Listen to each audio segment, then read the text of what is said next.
3 days after her father died, Sarah Mitchell almost threw away the toolbox.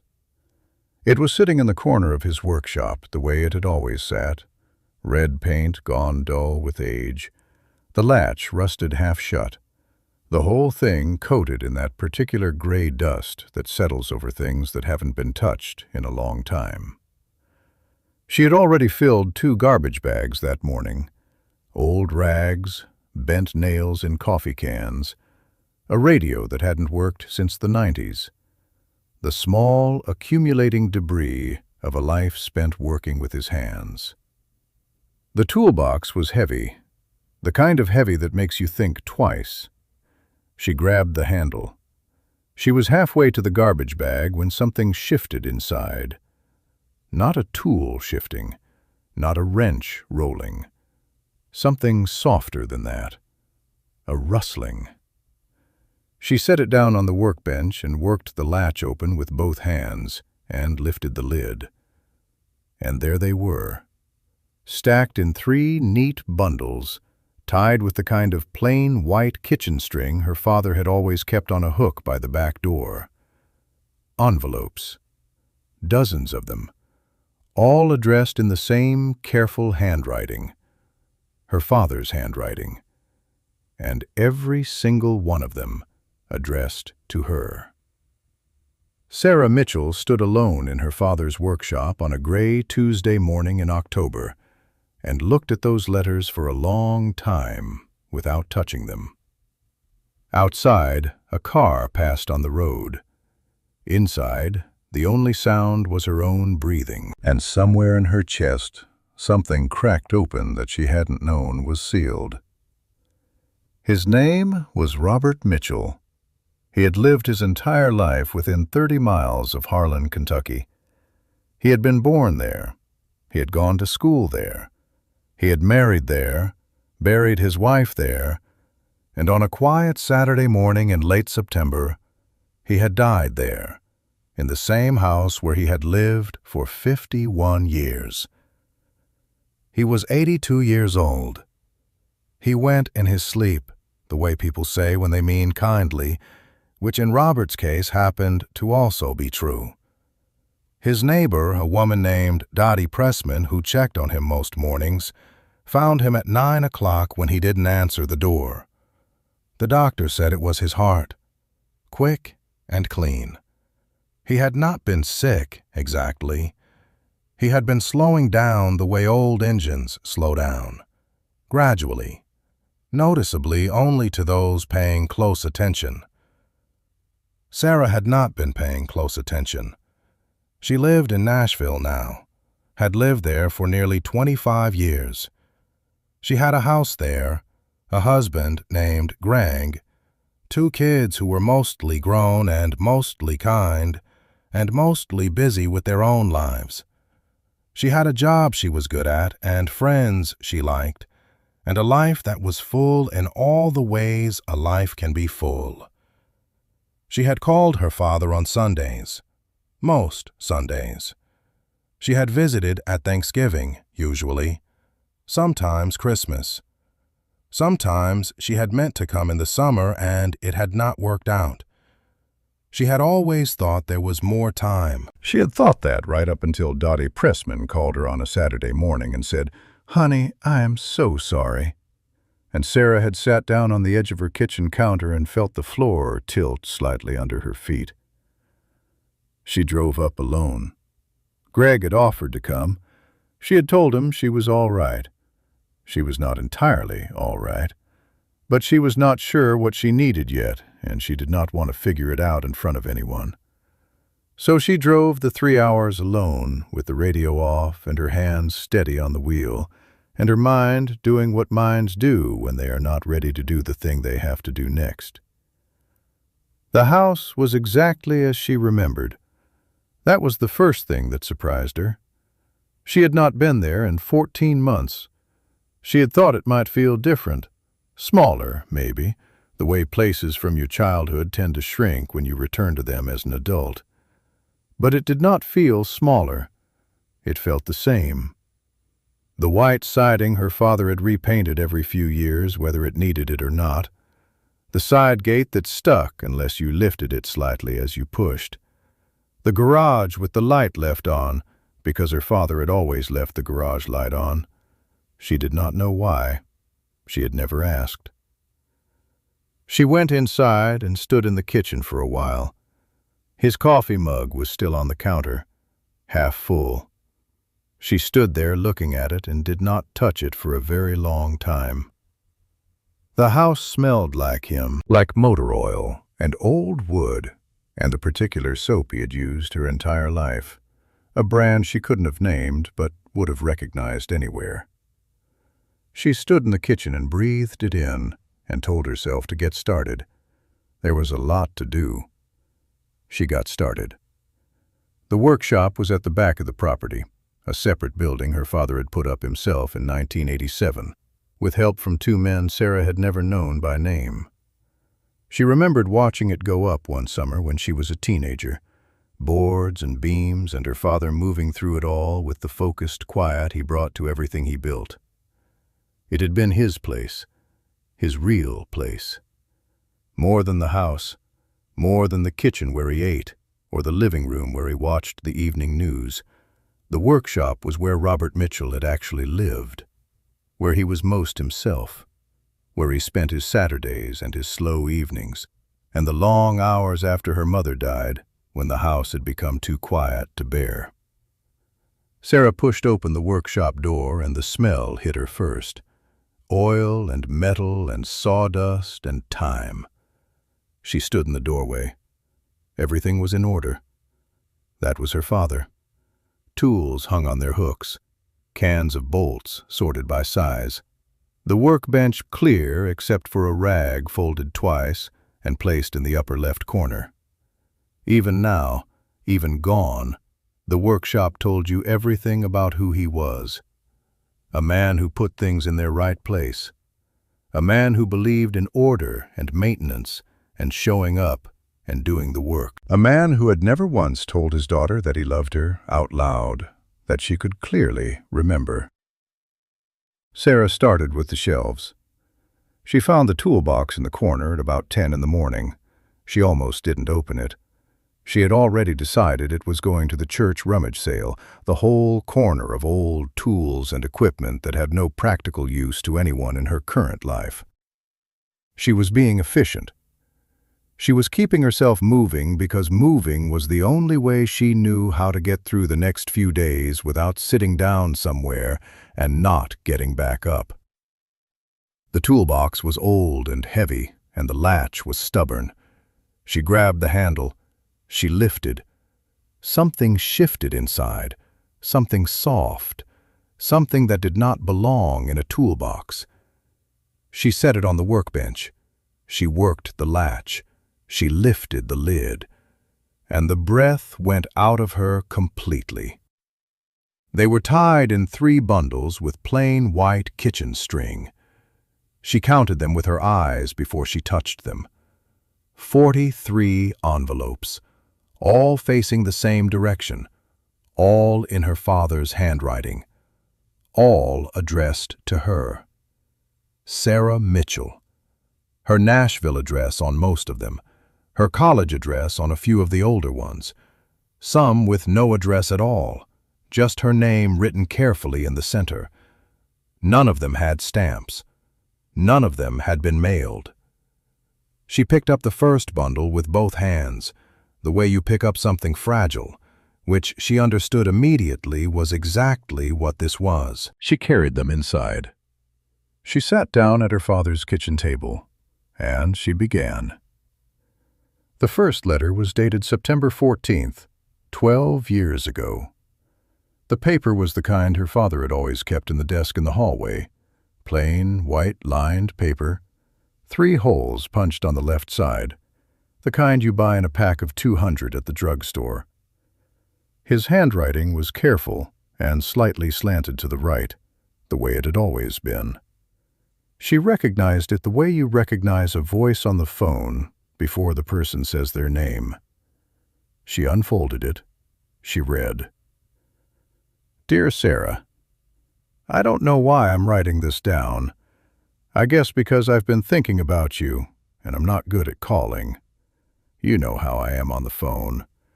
I never know what to say, and then we talk about the weather and how the kids are doing, and I hang up and I feel like I missed the whole thing somehow. You called last Sunday. You sounded tired. I wanted to ask what was wrong, but I didn't want to pry. Your mother always said I didn't ask enough questions. She was probably right about that. I saw a cardinal on the fence post this morning, red as anything. You used to love those when you were small. You used to say they were messages. I don't know what this one was saying, but it stayed there a long time, and I watched it and thought about you. I hope you're all right. I hope the job is going better than it sounded. I'm fine here. The workshop keeps me busy. The knee is the same. I'll probably not send this, but it felt good to write it down. Your father, Robert. Sarah sat at the kitchen table for a long time after she finished reading. Outside the window, the yard was still and gray, and the trees were doing what trees do in October in Kentucky, letting go of everything slowly, one leaf at a time. She folded the letter. She placed it flat on the table in front of her, and she picked up the next one. She and her father had not fought. That was the thing people always assumed, and she had let them assume because the truth was harder to explain than a fight. They had not fought. They had simply drifted. The way two boats drift when nobody is rowing. Slowly, almost imperceptibly, until one day you look up and the other boat is very far away, and you are not sure exactly when it got that far, or which of you moved more. Her mother had been the bridge between them. Eleanor Mitchell had understood both of them in the particular way that certain women understand the people they love. She knew when Robert was struggling, even when he showed nothing.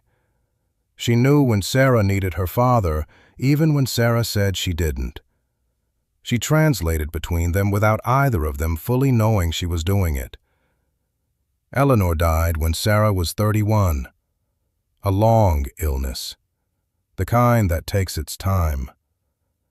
After the funeral, Sarah had stayed for a week. She and her father had moved through the house together carefully, like people navigating a room in the dark, not wanting to bump into anything, not wanting to make things worse. She had gone back to Nashville. She had called every Sunday, most Sundays, and without Eleanor between them, the calls had become what her father described in his letter: weather, kids, the knee, hang up, miss the whole thing. She had known this. She had told herself it was just how they were. She had not known he was coming out to the workshop afterward and writing it all down. The second letter was dated the following February. Dear Sarah, I watched the Super Bowl last night. I kept thinking you might call.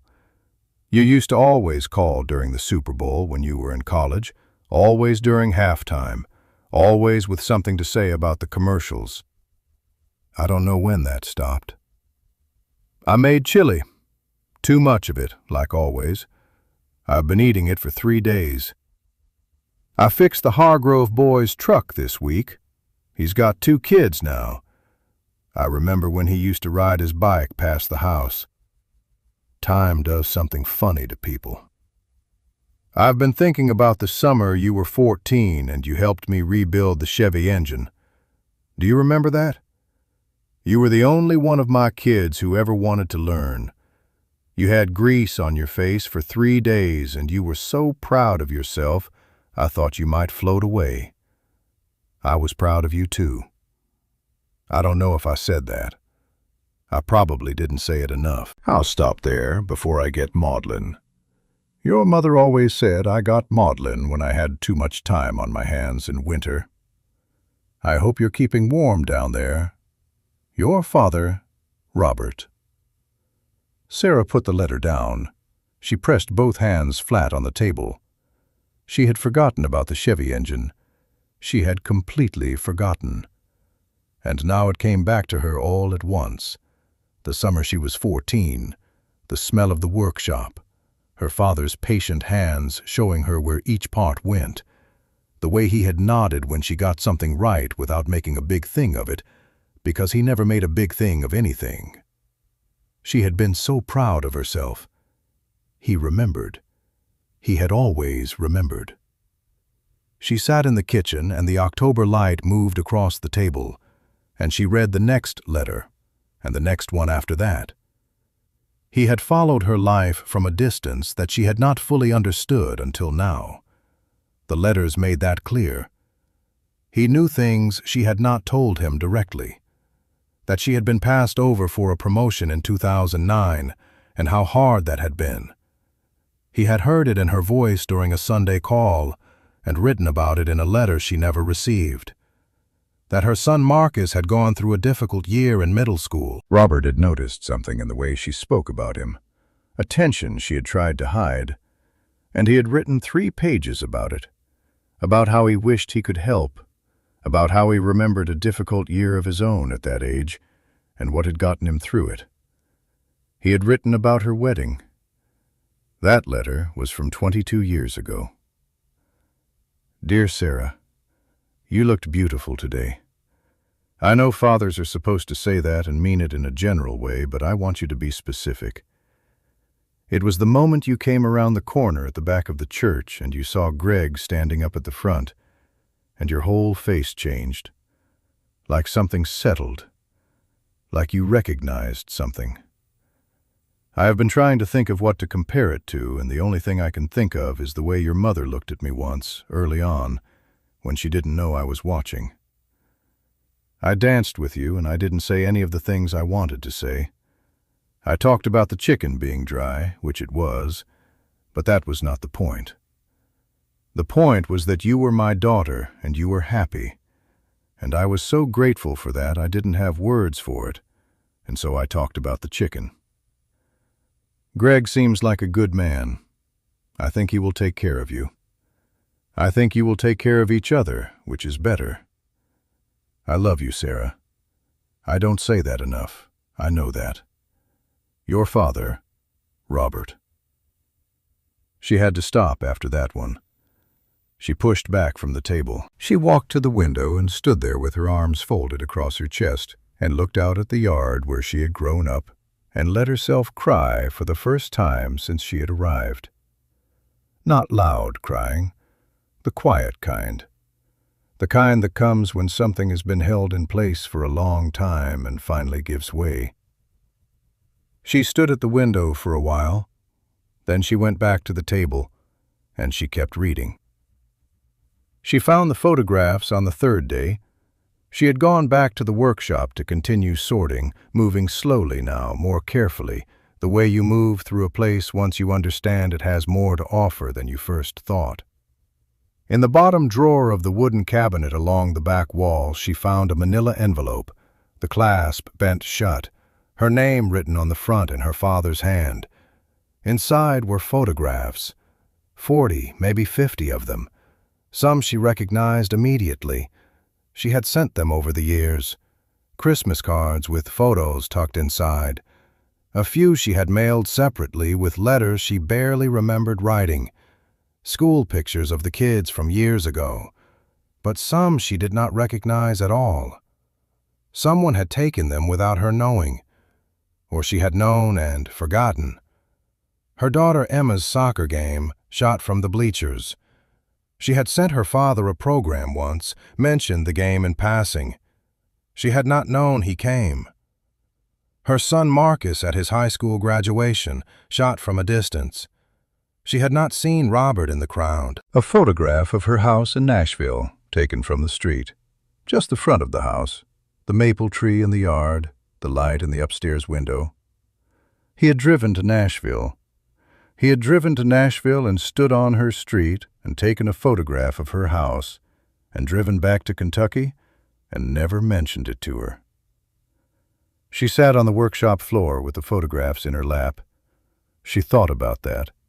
her father, getting in his truck, driving 3 hours, standing on her street in whatever quiet way he stood in places, hat in hand probably, looking at her house. Not ringing the bell, just checking, just making sure it was real. She found the letter that corresponded to that visit. It was dated 6 years ago. Dear Sarah, I drove down to see you today. I didn't come to the door. I know that sounds strange. I just wanted to see the house. I wanted to know what it looked like from the outside so I could picture it when I think about you, which is most days, if I'm honest. The maple tree is beautiful. I bet it's something in the fall. I sat in the truck for a while. I thought about knocking. I told myself you'd think it was strange, your old father showing up unannounced. Maybe it is strange. Maybe I should have just called. I drove home the long way, through the mountains. Your mother and I used to take that road when you were small. You always fell asleep before we got through the pass. I miss her every day. I expect you know that. I miss you too, Sarah. In a different way, but just as much. I'll try to call more. Your father, Robert. He had tried to call more. She remembered a period around that time when he had called more often. She had been busy. The kids had been at complicated ages. She had taken the calls when she could and let some go to voicemail and called back when she remembered. She had not known he was sitting in a truck outside her house, working up the courage to knock on her door. She had not known any of it. She began reading one letter every night before bed. That was the rule she set for herself after the third day, not because she wanted to slow down, because she needed to. Each letter was changing something in her, rearranging something she had thought was fixed. She would read one and then lie in her father's house in the dark and let it settle, and in the morning she would look at things slightly differently than she had the morning before. He had written about her mother constantly, not always in a sad way, often in the way of a man who had shared his life with someone for so long that they had become part of how he thought, part of how he saw the world, so woven in that even years later they were still there in the texture of every ordinary thing. He wrote about the garden Eleanor had kept, and how he had let it go after she died, and then felt guilty about that, and tried to bring it back and couldn't quite get it right. He wrote about the way she laughed at things he said that weren't entirely meant to be funny. He wrote about small things he had taken for granted and missed with a specificity that was devastating in its detail. And in those letters, between the lines about Eleanor, was the shape of a man Sarah had not fully known. Not the father who said little and fixed things and nodded when you did well, and was simply there, a fixture, a fact of the landscape of her childhood.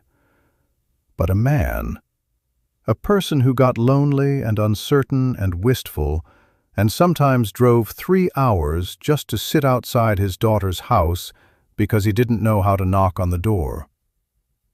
She read one letter every night, and every morning she woke up knowing her father a little better than she had the day before. The man who had been her father for 52 years, the man she had never quite known. Some of the letters were short, a page, sometimes less, written quickly, she could tell, in the way of thoughts caught before they escaped. Dear Sarah, I heard a song today on the radio that you used to love when you were 16. I can't remember the name of it. It had something to do with the ocean. You played it so many times that summer I thought I'd lose my mind, and now I'd give anything to hear it again. Hope you're well, Robert. Some were long, 4 or 5 pages in his careful, slanted hand. He had written a long one when she turned 40. Dear Sarah, 40 years old. I keep trying to understand how that happened. I remember the night you were born so clearly, the way I remember things from when I was young, more clearly than things from last week.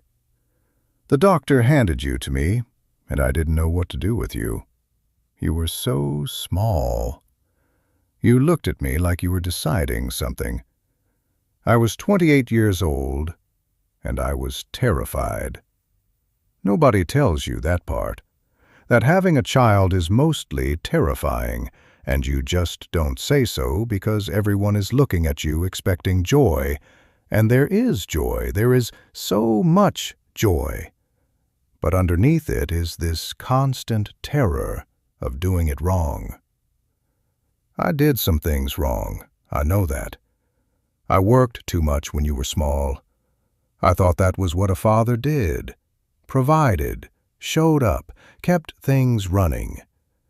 I didn't understand until much later that showing up meant more than just being in the house. Your mother used to say I loved in a language nobody could hear. She wasn't wrong. I am proud of you, Sarah. Not just of what you've done, though I am proud of that. I am proud of who you are. The way you love your children. The way you kept going when things were hard. The way you got your mother's laugh. I don't know if you know you have it, but you do. And every time I hear it on the phone, I feel like she is still somewhere in the room. Happy birthday, my girl. Your father, Robert. She read that letter on a Thursday night, lying on the bed in her old room, the room that was now technically her father's guest room, but still had the faint outlines of the girl she had been in it. The place where the bookshelf used to be, the window she used to sit in. She read it twice. She held it against her chest for a while. Then she turned off the light. She lay in the dark thinking about a 28-year-old man holding a newborn daughter he was terrified of loving wrong. She had children of her own. She understood that terror. She had never thought to apply it to her father. He had always just been her father, a fixed thing, a finished thing, not a young man once, frightened and doing his best. She lay in the dark and thought about that for a long time. She drove into town on the 5th day, not for any particular errand. She had most of what she needed at the house. She drove in because the letters had been mentioning the town, mentioning people and places, and she wanted to walk through it with new eyes. She went to the hardware store where her father had traded for 40 years. The man behind the counter, older now, heavy-set, recognized her immediately. "Sarah Mitchell," he said. "I heard about your dad. I'm real sorry." She thanked him. They talked for a few minutes. She asked if he had known her father well. The man leaned on the counter. "Well, as anybody, I suppose," he said. "Your dad wasn't the kind of man you knew quickly, but he was the kind of man you trusted completely. You know what I mean? There's a difference." She knew what he meant. She went to the diner where her father had eaten breakfast on Saturday mornings for as long as she could remember. The woman who ran it, a small woman with silver hair who introduced herself as June, put a cup of coffee in front of Sarah without being asked and sat down across from her. "He talked about you," June said. Sarah looked up.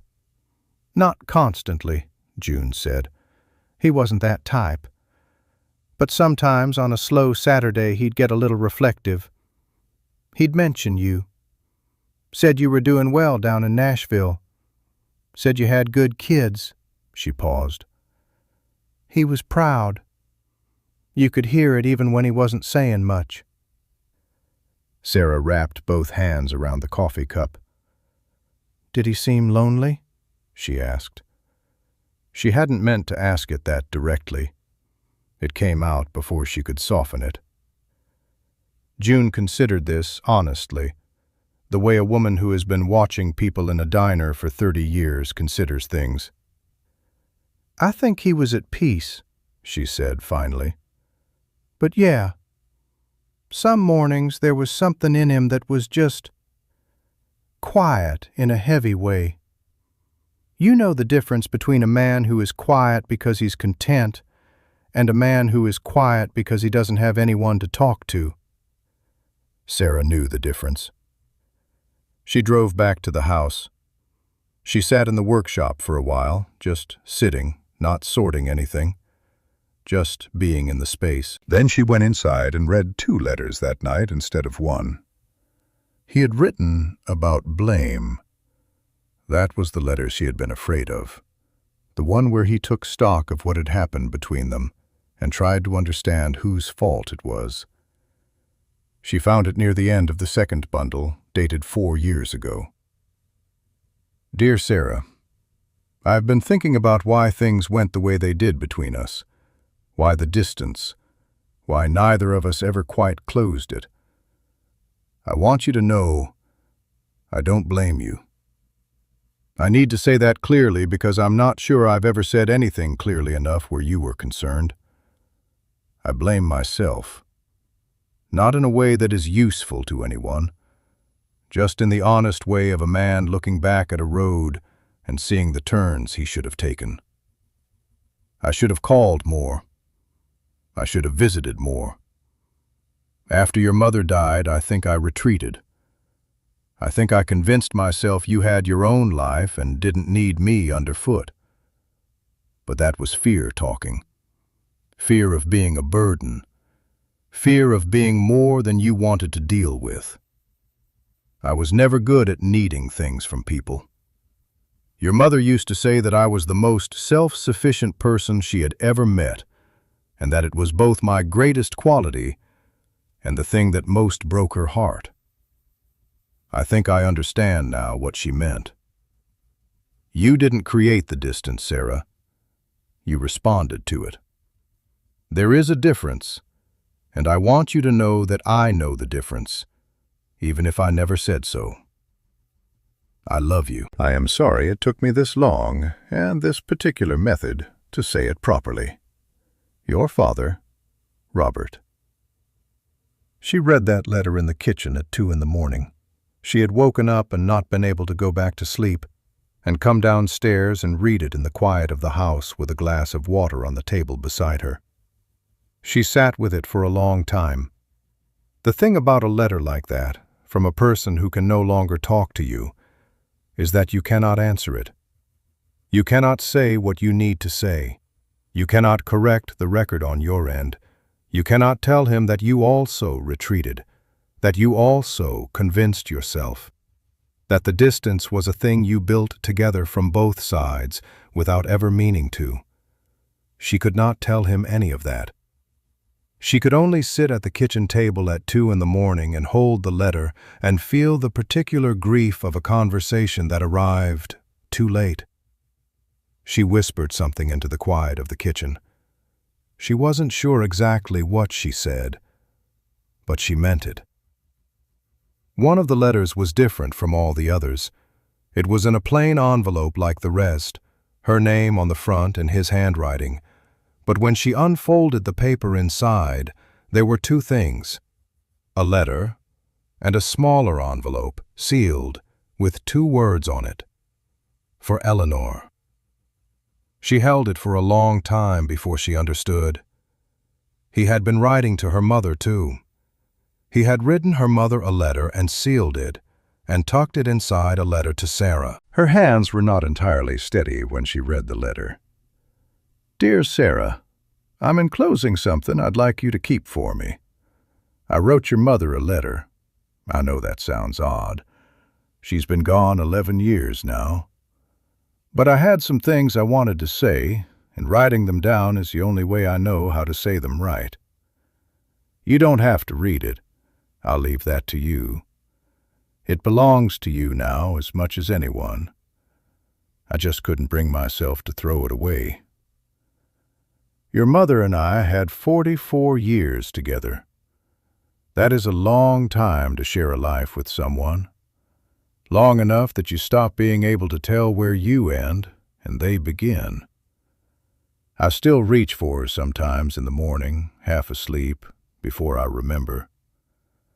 11 years, and I still do it. She would have known what to do about you and me. She always knew.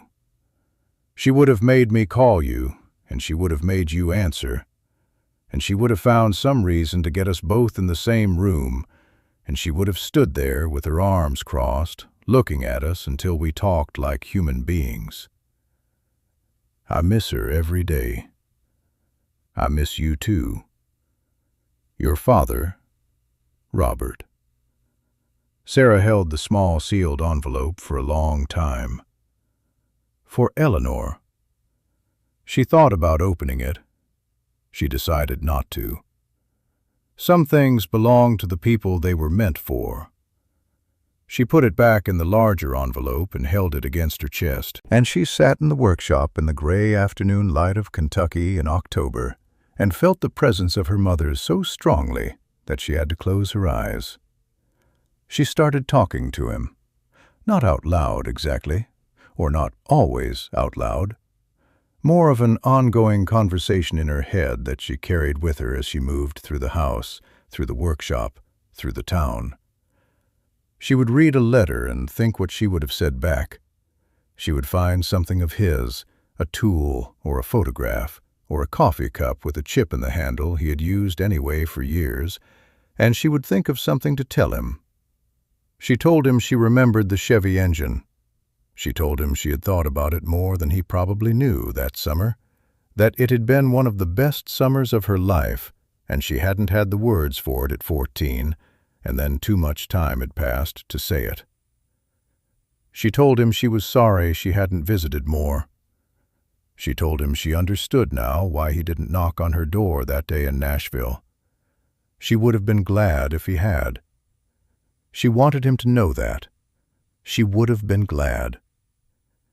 She told him she had his handwriting memorized now, all the slants and loops, and the way he made his letter R, and that it felt like having a small piece of him she could keep.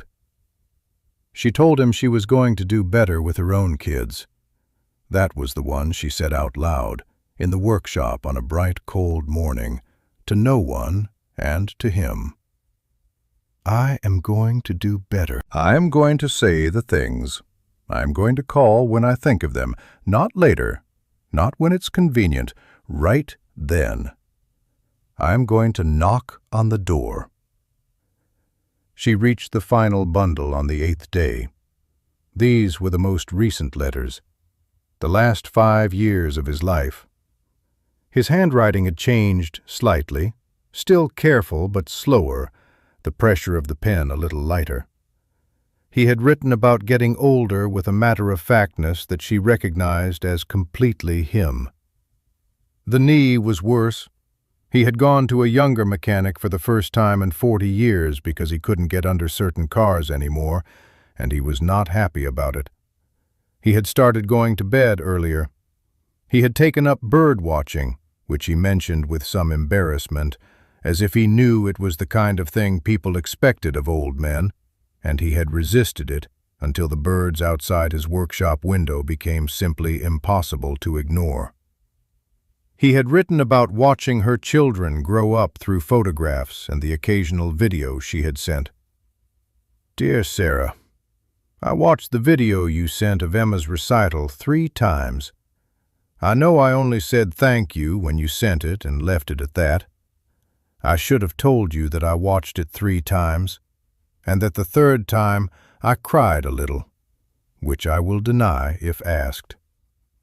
She has your mother's focus when she's concentrating on something. That same stillness. I recognized it immediately. Tell her she plays beautifully. Tell her her grandfather said so.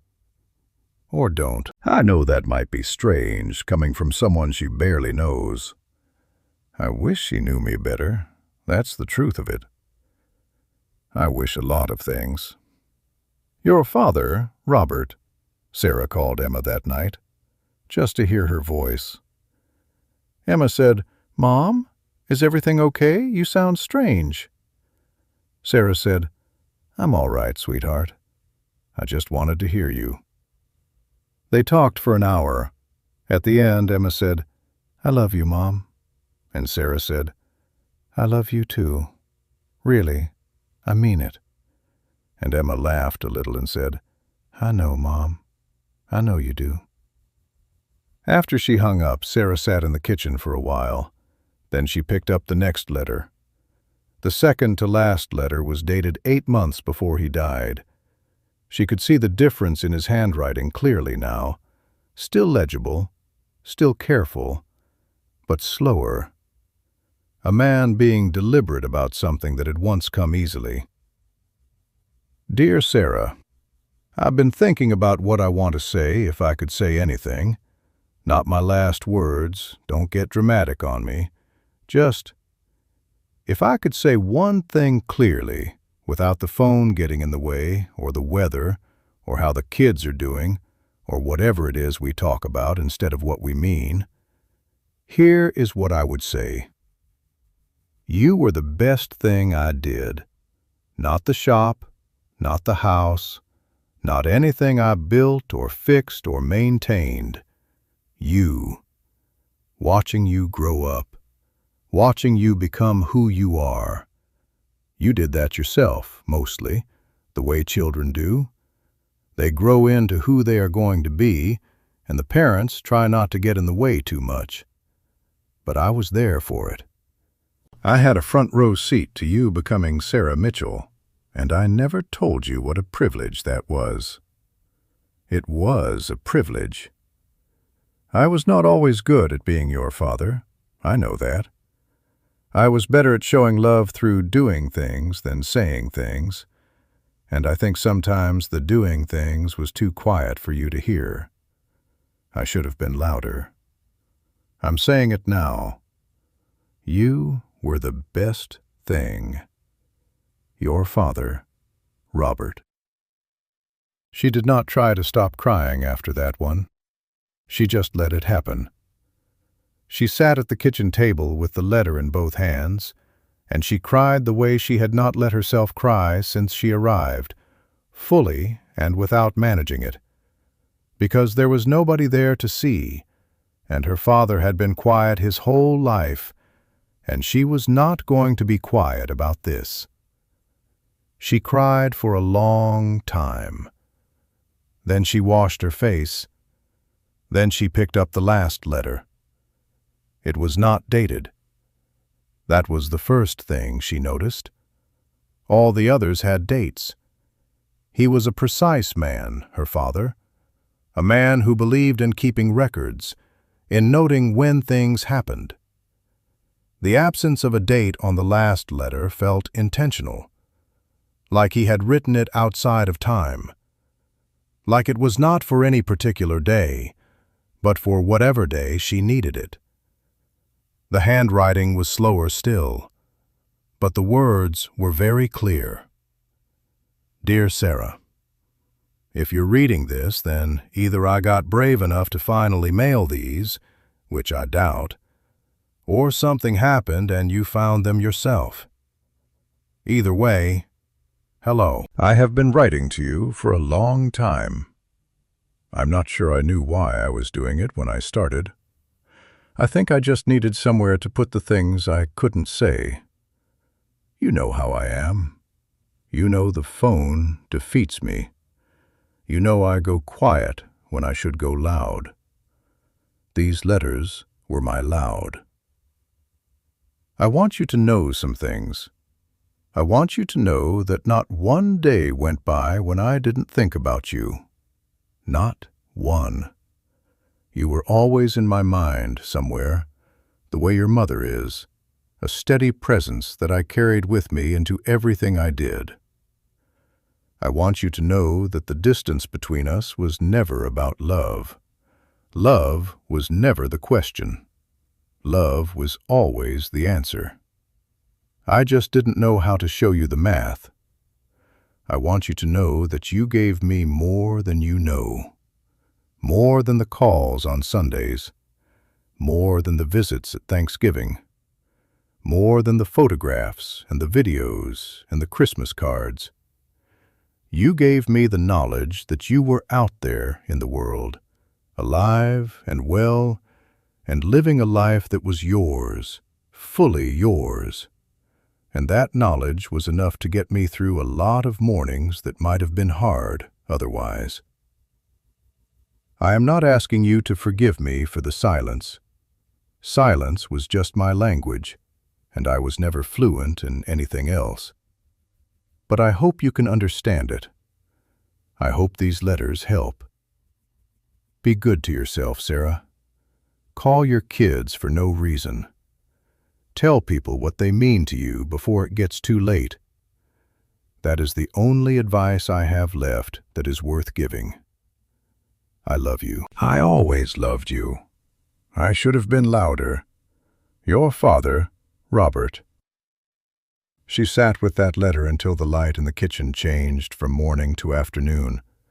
She sat with it until the shadows moved across the table and the coffee she had made went cold, and the house settled around her with its small sounds. She sat with it until she felt something shift inside her. Not the cracking open she had felt in the workshop 8 days ago when she first found the letters. Something different. Something that felt like the opposite of cracking. Something that felt like two things fitting together that had been slightly apart for a very long time. She folded the letter. She held it against her chest the way she had held the one written to her mother. She sat in her father's kitchen in his house in Harlan, Kentucky, with 43 letters on the table in front of her, and the smell of him still in the walls, and the garage light still on outside because she had not been able to bring herself to turn it off. She breathed. She said thank you out loud to the empty kitchen. Then she got up and made fresh coffee and stood at the window looking out at the yard where she had grown up and felt, for the first time since Dottie Pressman had called her on that Saturday morning, something she recognized as peace. Not completion, not an absence of grief, but peace. The kind that comes when you finally understand something that has been waiting a long time to be understood. She stayed 3 more days after that. She did not rush. She walked through the house slowly. She went through things carefully. She let herself remember. She sat on the front porch one morning with coffee and watched the road and thought about her father sitting in this same spot, looking at this same road, waiting for cars that didn't come.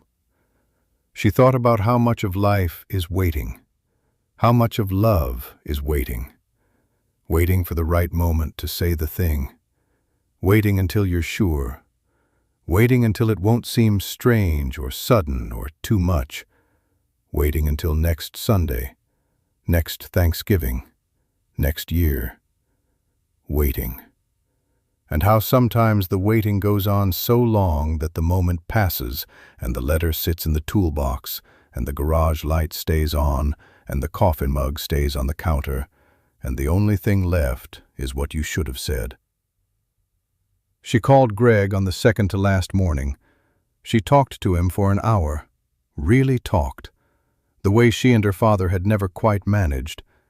She told him things she had been carrying, and he listened, and then he told her things back, and she listened, and at the end he said, "I love you, Sarah." And she said, "I love you too, Greg, really. I need you to know that." He said, "I know." She said, "Say it anyway sometimes." He said, "I will." On her last morning in the house, she went out to the workshop one more time. She stood in the middle of it. She looked at the hooks where the tools hung, the workbench, the coffee can of bolts sorted by size, the rag folded twice in the upper left corner. She looked at the empty corner where the toolbox had been. She said goodbye. She was not sure to whom exactly. To him, to the workshop, to the version of her father she had known before the letters, and the version she knew now, and the space between them where 43 unmailed letters had lived for years. She took the letters with her when she left, all 43 of them, and the photographs, and the sealed envelope addressed to Eleanor, which she placed carefully in the box she packed for herself rather than for donation or disposal. Some things you keep. She locked the house. She got in her car. She sat in the driveway for a moment. Then she drove. 3 hours south through the mountains her parents used to drive when she was small, and she always fell asleep before the pass. She kept her eyes open this time. She watched the mountains go by, the trees in their October colors, the light doing what light does in the fall in Kentucky, going golden and then gray and then golden again. She thought about her father. She thought about a young man standing at an altar in 1962 with borrowed shoes, looking at the woman he was going to love for 44 years. She thought about a 28-year-old holding a newborn daughter he was terrified of loving wrong. She thought about a man sitting in a truck outside her house in Nashville, looking at her maple tree, deciding not to knock. She thought about him in the workshop on winter evenings with the lined paper and the careful handwriting, putting into letters what he could never put into the air between them, loving her in a language she hadn't known how to read until now. When she got home to Nashville, the maple tree in her front yard was in its full October color, red and orange and gold. She stood on the sidewalk and looked at it for a moment before going inside. She thought of his letter. I bet it's something in the fall. He had been right. It was something. She went inside. She found her daughter Emma in the kitchen doing homework. She sat down across from her without saying anything at first. Emma looked up. "Mom? You okay?" Sarah looked at her daughter. 22 years old, her mother's focus when she concentrated, a laugh that was all her own. "I want to tell you something," Sarah said. Emma set down her pen. "Okay." "I love you," Sarah said. "I know you know that, but I want to make a habit of saying it out loud, more than I do, because I had a father who loved me more than I knew, and he ran out of time to say it clearly, and I don't want to run out of time." Emma looked at her for a moment. Then she got up and came around the table and put her arms around her mother. They stayed like that for a while. Neither of them said anything. They didn't need to. Outside, the maple tree held its color in the late afternoon light. And somewhere, in the way that things persist beyond the people who create them, in the memory of a workshop and a toolbox, and 43 letters written in careful, slanted handwriting on lined paper with 3 holes punched on the left side, Robert Mitchell was finally heard. Not too late. Never too late. Just in the way that mattered most. Quietly. The only way he had ever known. She framed one of the letters. Not the last one. The last one she kept folded in the drawer of her nightstand where she could reach it without getting up. She framed the one about the Chevy engine, the summer she was 14, the grease on her face for 3 days, the pride that made her feel like she might float away. She hung it in her kitchen where she could see it from the table. Greg asked her about it the first morning after she got home. He read it standing in the kitchen in his socks with his coffee, and he didn't say anything for a while after he finished. Then he said, "Your dad could really write." She said, "He really could." He said, "I wish I'd known him better." She said, "Me too." And she meant it in a way that was not only sadness, in a way that was also gratitude, that she had these letters, that she had this evidence, that her father, who had loved in a language nobody could hear, had at least written it down. She had something. 43 somethings. She read them slowly over the following months, one every few weeks, saving them the way you save something you know is finite, something that cannot be replaced. She read the one about her 40th birthday in January, when she was having a hard month. She read the one about Eleanor in April, when she missed her mother in a sudden, sharp way that surprised her. She read the one about the cardinal on the fence post, on a morning when she happened to look out the kitchen window and see one sitting on the branch of the maple tree, red as anything.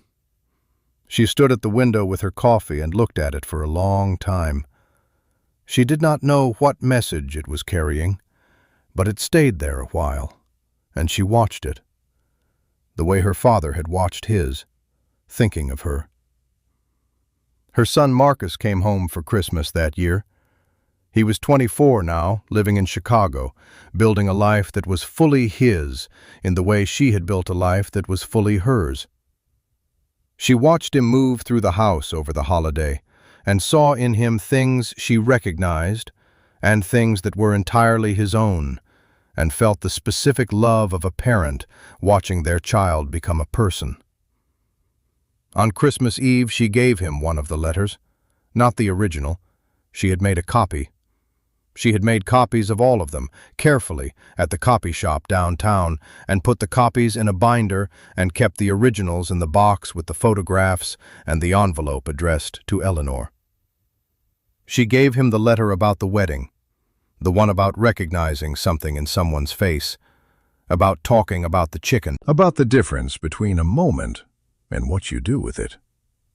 He read it at the kitchen table while she was making dinner. She wasn't watching him directly. She heard him go quiet in a particular way. After a while, he said, "Grandpa wrote like this?" She said, "He wrote like this." Marcus was quiet for another moment. Then he said, "I didn't know him very well." She said, "I know, sweetheart. I'm sorry about that." He said, "Is there more?" She said, "There's a lot more." He said, "Can I read them sometime?" She said, "Yes." She said, "That is exactly what they are there for." Sarah still drove to Harlan twice a year. She kept the house for the first year and then sold it, which was the practical thing and the hard thing, and both of those were true at once. She took the things that mattered and let the rest go. She kept the garage light, the actual light fixture, the old metal housing her father had wired himself in 1983. She took it off the wall and brought it home, and Greg installed it in their garage without asking too many questions about why. It was on most mornings when she went out to start the car. She liked that. She had driven past the workshop one last time before the sale went through, just driven past, not stopped. She looked at it through the car window, thought of him in there on a winter evening. Lined paper, careful handwriting, the smell of oil and metal and time. Writing letters to a daughter who would not read them for years. Loving her in the only language he had. She had spent most of her life wishing he would speak her language. She understood now that he had been speaking it the whole time. She had just needed to learn to read it. She drove on. The mountains were behind her, the road ahead, the October light doing what it always did, going golden, going gray, going golden again. There is a thing that happens sometimes when you lose a parent. People warn you about grief. They tell you about the stages. They bring food and say, "Call if you need anything," and they mean it, they really do. And then life resumes its pace, and the loss becomes something you carry rather than something that stops you. What people don't always warn you about is the understanding that comes after. The slow process of seeing a person whole, not as the role they played in your life, not as the parent or the quiet one or the one who worked too much or the one who didn't say enough, but as a person, a full, complicated, frightened, loving, trying their best person who had a whole interior life you only got glimpses of. Sarah Mitchell got 43 glimpses. 43 letters in careful, slanted handwriting from a man who loved in a language nobody could hear and wrote it down anyway because he needed somewhere to put it. She was 52 years old. She was still learning her father. She thought she might be learning him for the rest of her life. She thought that was all right. She thought that might even be the gift. Not the closure people talk about. Not the clean ending where everything is resolved and the grief folds up neatly and fits into a drawer. But this, the ongoing conversation, the letter read on a hard morning, the cardinal on the branch, the maple tree in its October color, the daughter who knows now, who knows she was loved, who knows it was always there, in every quiet room and every nodded approval and every repaired thing and every Saturday in the workshop with the light on and the tools on their hooks. Always there. She just had to find the right toolbox. If there is one thing Sarah wants you to know, sitting in the quiet of wherever you are right now, listening to this story, it is this. Call them. Call the person you have been meaning to call. Not tomorrow, not when things slow down, not when you have something real to say. Call them now. Tell them what they mean to you. Tell them the thing you have been saving for the right moment, because the right moment is this one. It has always been this one, the only moment any of us actually have. Knock on the door. Write the letter and send it. Say it out loud in the imperfect words you actually have, because the perfect words that you are waiting for are never coming, and the imperfect ones are more than enough. They are everything. Robert Mitchell had 43 letters worth of everything. He just ran out of time to mail them. Don't run out of time. Say it now, while the light is still on, while there is still someone on the other side of the door.